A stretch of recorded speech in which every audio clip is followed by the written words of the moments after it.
The effects of the current economic crisis have touched everyone. Even if you still have a good job and a paid-up mortgage, chances are your monthly 401k statement will remind you that you've lost a good chunk of your savings.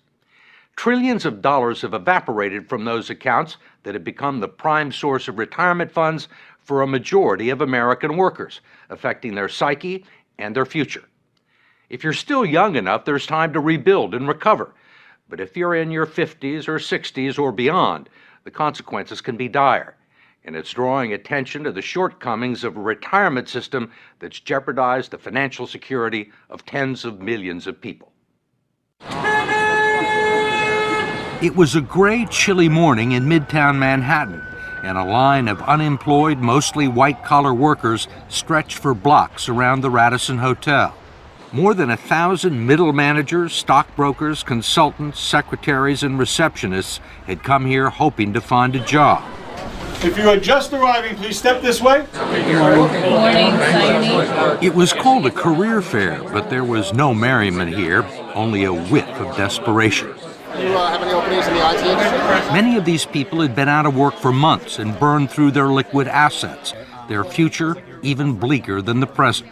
Alan Weir, who turned 60 this month, showed us his latest 401k statement, which he hadn't had the courage to open up. I'm afraid. You're going to open it now? You want me to? Let's do it.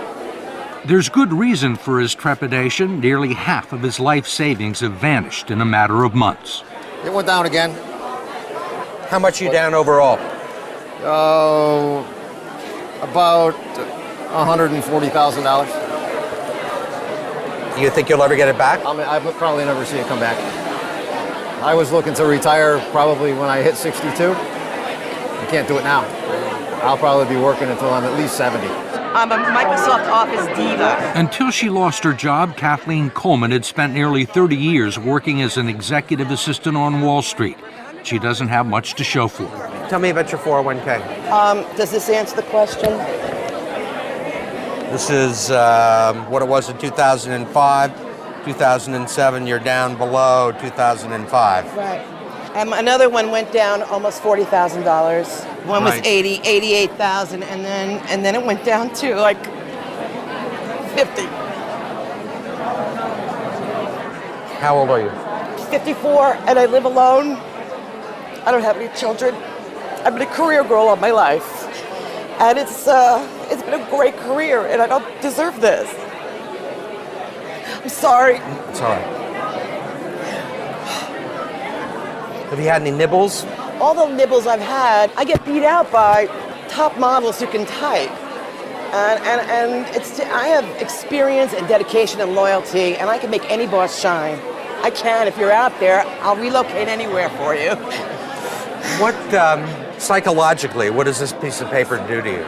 Oh, it crushes any rest I may get when I'm 65.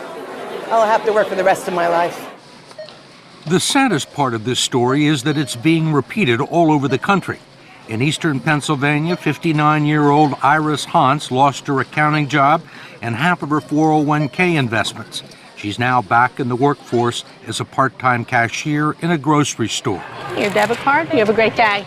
In Dearborn, Michigan, Terry and Donna McNally are barely holding on. He lost his sales job in August. The condo they bought 15 years ago is worth less than their mortgage, and 40% of his 401k retirement savings is gone. Donna is the main provider now. Let me hear you count to 10. Can you count to 10? 1, 2, Running a daycare center out of their home. 6, 7, 8, 9, 10. Are you here for Joan? Terry considers himself fortunate to have found part-time work greeting the bereaved at a funeral home and making lattes at Starbucks, There you go. where colleagues young enough to be his grandchildren have taken him under their wing. What's the hardest part? I'm no longer sitting in a computer or driving in a car to a call. You know, suddenly I'm standing for 4 to 6 hours and greeting people or making drinks or trying to learn the process and the food business thing, which is very difficult. It's tough, but I'm proud of him. At his age, to be doing what he's doing. The 401k drop was tremendous, is tremendous at this point in time, and that's where the savings was. So that's our hurt right now. We can't live our vision of our dream of retirement. That's the worst part. Many people can't. And what was your dream? Our dream was to have a log cabin up north, Leland area, and just live a nice, quiet life. And we can't do that. Do you think you'll ever be able to retire? I don't No. see that day. Can no longer see that day. What kind of a retirement plan allows millions of people to lose 30 to 50% of their life savings just as they near retirement? David Ray, president of the profit-sharing 401k Council of America and a lobbyist for the 401k industry, says it's one that empowers people to make their own investment decisions. 401k is the absolute best way people can save for retirement. They absolutely are the best retirement vehicle we have. How can you say it's the best available if it has let down tens of millions of people at the time they need the money the most? That's not a 401k problem. That is our entire investment system. This is about the markets went down for everybody. Nobody was saved in the current thunderstorm. Ray says that many people still have more money in their 401ks than they've actually contributed. He says everyone had multiple investment options, including low-yield guaranteed returns, and he believes people who lost money have no one to blame but themselves. In America, it's a society based on freedom and choice and personal responsibility. We need to help them understand these responsibilities and execute them to the best they can. 401k is part of that. There are no guarantees. What about the people who are 63 or 64? A lot of those people were thinking about retiring. Well, and now they aren't. Well, I mean, a lot of them were retired and have to go back into the workforce. Well, but that was not a 401k problem. That's an investment system problem. The markets go up and down, and if those people chose to take equity risk, there was a logical outcome. But in fact, the 401k plans that have become the primary source of retirement income for 60 million Americans were never designed to be retirement plans in the first place. They were created in the late 1970s as a savings plan and tax shelter for ordinary Americans. The idea was that workers would make voluntary contributions and employers would match a portion of them. The taxes would be deferred until the employee reached the age of 59 and a half.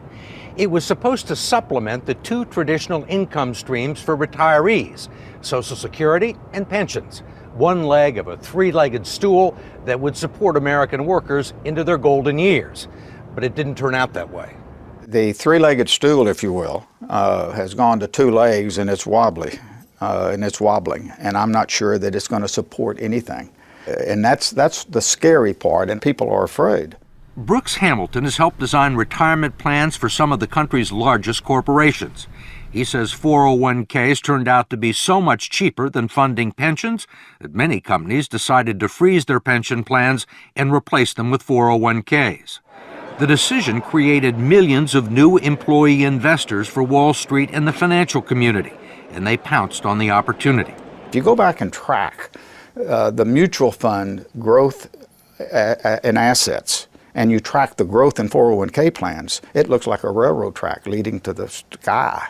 They are parallel tracks. So the big beneficiaries were the mutual funds. That's right. That's correct. When employers began turning 401ks into retirement plans, the financial community was not shy about promoting them as such.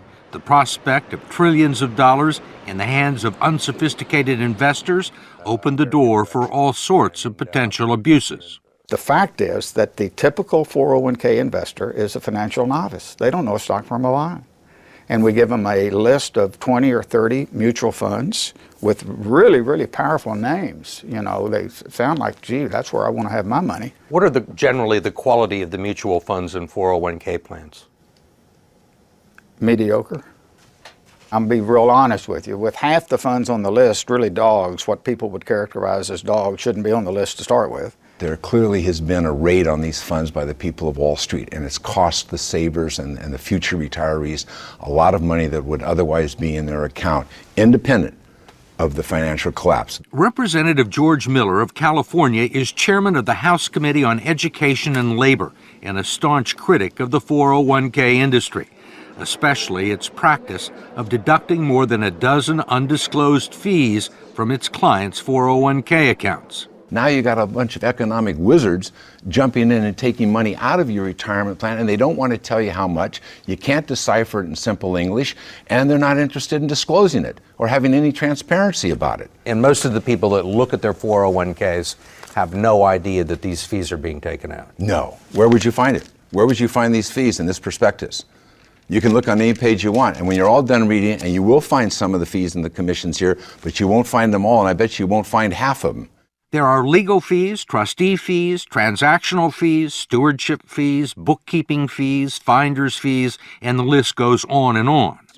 Miller's committee has heard testimony that they can eat up half the income in some 401k plans over a 30-year span, but he has not been able to stop it. We tried to just put in some disclosure and transparency in these fees, and we felt the full fury of that financial lobbying. David Ray, a lobbyist for the 401k industry, says he favors disclosing the fees, but his partners in the financial industry don't. You think most people know these fees exist? I think they know that there are fees. They don't know exactly how large they are. Why do you think the financial services industry is opposed to fee transparency? I don't know that they're opposed to it. I think the issue is... You don't think they're opposed to it? Well, they want to keep... You're a lobbyist in Washington, right? You know they're opposed to it. George Miller hasn't been able to get a bill to the floor. I think they want to keep the systems as simple and not make changes. They like the way things are, and whenever you push people out of their comfort zones, you know, it's an issue. I mean, they're comfortable with the situation because they're making a ton of money, or they have made a ton of money. Well, and their systems are set up in certain ways. You know, this is going to be a big change. We wanted to ask David Ray, who's been so bullish on 401k plans, one last question about what the future holds for people like Terry and Donna McNally and Kathleen Coleman, who you met at the beginning of this story. Dedicated, loyal, I can be there, there's nothing standing in my way. Thank you. Need a babysitter? Most of the people that we've talked to are 50 and 60 years old, right, and have sustained these losses, say there is no way they're ever going to make them back. Right. Do you agree with that? I think we have to be truth tellers.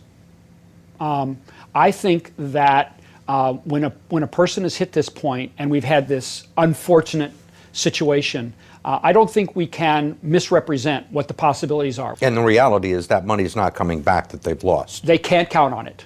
They have to, maybe they have maybe if they work 10 more years, it'll come back by the 10, but it's important that they not have unrealistic expectations.